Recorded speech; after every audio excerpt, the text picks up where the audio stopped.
So I hope you guys are taking care of yourself. I told you I will bring you this. I'm going in on why GLP-1 drugs could threaten the automatic second cocktail.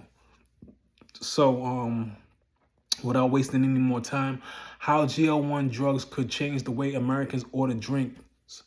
With 11% of U.S. adults now using GLP-1 medications for weight loss, I just want to stop right there real quick to reinnovate what I'm doing and what this channel is all about. This channel is called Eric's Wellness Journey at All Things Wellness. On my wellness journey, I started off November 1st, 2025 on getting myself together, getting my weight in control and my blood sugar, my A1C and all that stuff under control. And they why this topic is very important to me because they tried to put me on the GLP-1s, the Wegovy's, the Ozempics and stuff like that. And then they got this new pill out and they was also preaching to me about gastric bypass surgery and the sleeve and all that stuff. But I made a conscious decision to show myself what I am made of, out of through determination, inspiration, motivation, and just showing myself that I'm made of something different. You know, trying to reach my higher goals and obtain great health. You know what I mean? I'm getting older, and it's something that I definitely should pay attention to. So this is an interesting one. So how GL1P drugs could change the way Americans order drinks. With 11% of U.S. adults now using GLP-1 medications for weight loss, clinical trials suggest semaglutide may reduce alcohol cravings. The spirits industry is watching the second round. What happens to the spirits business when a medication makes the next cocktail easier to refuse? They start losing money and they start coming up with ways of putting stuff in the drinks that just gonna start making you crave it. That's what they do. Johnson, a Washington, D.C. real estate agent, had gained weight during the pandemic. I also gained weight during the pandemic. Also, too, when I had an injury, I gained so much weight. You know, I was tipping the scales of 400 pounds. Please like, share, subscribe, comment, hit that notification bell. You are now rocking out with Eric's Wellness Journey at All Things Wellness 2026. Let's get it. So alcohol just doesn't sound as appeasing. Johnson told NPR she began going the entire day without drinking and said her tolerance had fallen. Her account is personal, not clinical proof. New research is beginning to document a similar response among people with alcohol use disorder. Some participants taking semaglutide continue to drink but consume less when they did. For bars and restaurants, the commercial consequence may not be an empty dining room. It could be the second cocktail that never reaches the check. So GLP-1 use has become a drinks business question. The number of consumers who could experience some changes in alcohol cravings is no longer small. So this is something that you may be interested in if you have a drinking problem. In a recent Forbes article, Zachary Folk highlighted Gallup finding showing that 11% of U.S. adults currently use a GLP-1 medication for weight loss, up from 3% in 2024. 15% have used one at some point. Gallup surveyed 5,065 adults across every state in Washington, D.C. Awareness of GLP-1 weight loss medications reached 91% in 2026 compared with 80% 2 years ago. The drugs measures included semaglutide and trismetide, sold under names including Wegovy, Ozempic, Zepbound, and Mounjaro. So, still, a medication used by roughly 1 in 9 American adults can influence more than healthcare spending. Even a modest reduction in drinks per occasion could affect restaurant beverage checks and spirits brands that rely on frequent consumption. So see, they relying on you to be getting hammered all day long. They don't care about your liver.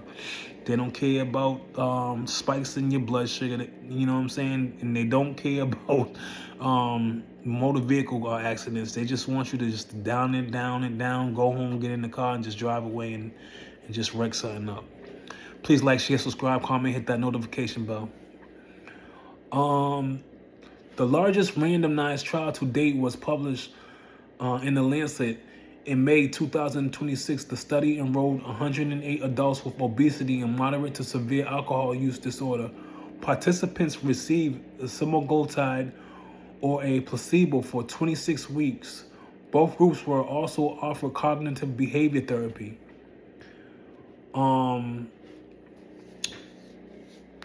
I was gonna do. That's funny because I was gonna.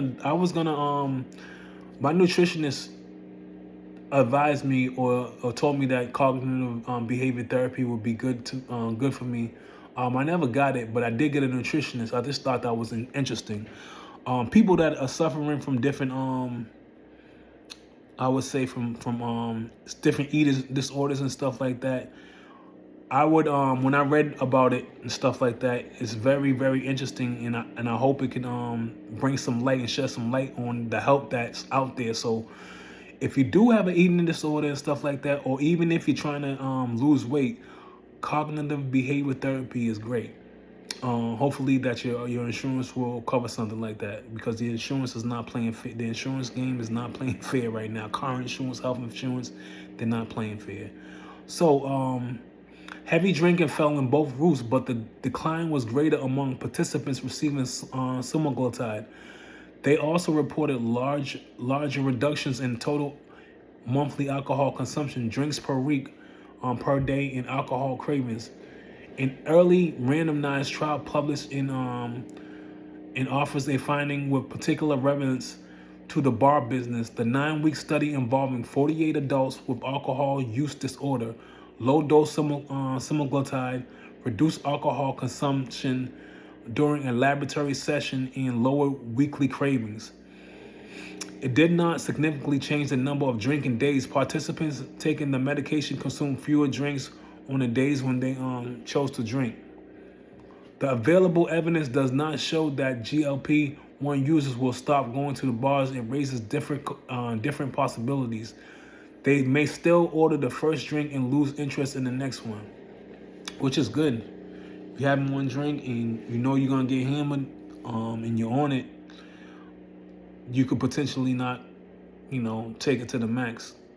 So, Krista Carton, CEO of New Orleans-based El Guapo, said guests increasingly pause before ordering another cocktail. They might choose one carefully made drink or follow it with an alcohol-free option. The second drink is where we see the biggest behavioral change, Carton said. Guests may still want to participate, but they do not always want another alcoholic beverage. Dan Simons, co-founder of Founding Farmers Restaurant Group, has noticed a similar pattern. So you got all these people noticing these similar patterns that work in there with alcohol, and they work in the restaurant business, and they are taking notes. So this sounds like it may be a promising thing, taking a GLP-1 drug just to slow down your drinking. So all you drinkers out there and you heavy hitters, this might be something you might want to think about. So Simmons said guests remain interested in celebrating with beverage in hand when they plan to have only one alcoholic drink. They are more likely to expect something premium. Neither operator knows if an individual guest takes semaglutide. Restaurant employees do not ask customers about prescriptions, and the ordering data would not reveal them. Their observations do show how lower drinking intensity appears on a dining room floor. The guest arrives, participants, and spends money. The lost revenue comes later when another alcoholic drink no longer feels necessary. So, the spirits industry often answers falling volume with premiumization. The argument is simple. Consumers may drink less, but they will pay more for the drink they choose. There is evidence of guests becoming more selective. It does not follow that a more expensive first cocktail fully replaces the revenue from a missing second one. A customer who previously ordered two cocktails but now orders one premium drink may still leave a smaller beverage. Check. The bar also loses the chances to sell a different spirit during the next round. So basically, they're noticing people are slowing down, or they're taking their next drink to a premium level where it's kind of like they want a more quality drink. Sounds like it. So the pressure extends beyond wellness. Um, the reports say in May 2026 that 4 in 10 U.S. consumers could be classified as value seekers, compared with other respondents. They plan a second. They plan to spend between 20% and 40% less on alcohol at home and reduce alcohol spending at bars and nightclubs by more than half. The report identifies GLP-1 drugs as one influence among several, while arguing that consumer concerns about value may be more fundamental. A premium cocktail therefore has to solve two problems. It must feel worth ordering, and its price must make sense to a guest who is already questioning the value of another round. You can say that again, and I don't even bar hop, and I don't even go to clubs like that, but watching what you spend nowadays, it makes a lot of sense. We're living in some times where your president is making deals with these Middle Eastern people, and they're just reneging, and before you know it, the price of gas just goes up. I was just paying 2 weeks ago. I was just paying $3.66 for a gallon of gas. Now it's back up to $4. Please like, share, subscribe, comment, hit that notification bell. You are now rocking out with Eric's Wellness Journey at All Things Wellness. Let's get it. So, yeah, it seems like this may be promising. So, yeah, you should try it out. See what the doctors say. If you have a drinking problem, a drinking issue, and you're trying to slow it down a little bit, tell them you heard on YouTube that GLP-1 drugs are lowering people's second drink. Please like, share, subscribe, comment, hit that notification bell. You are now rocking out with Eric's Wellness Journey. Take care of yourself in peace. I'm out.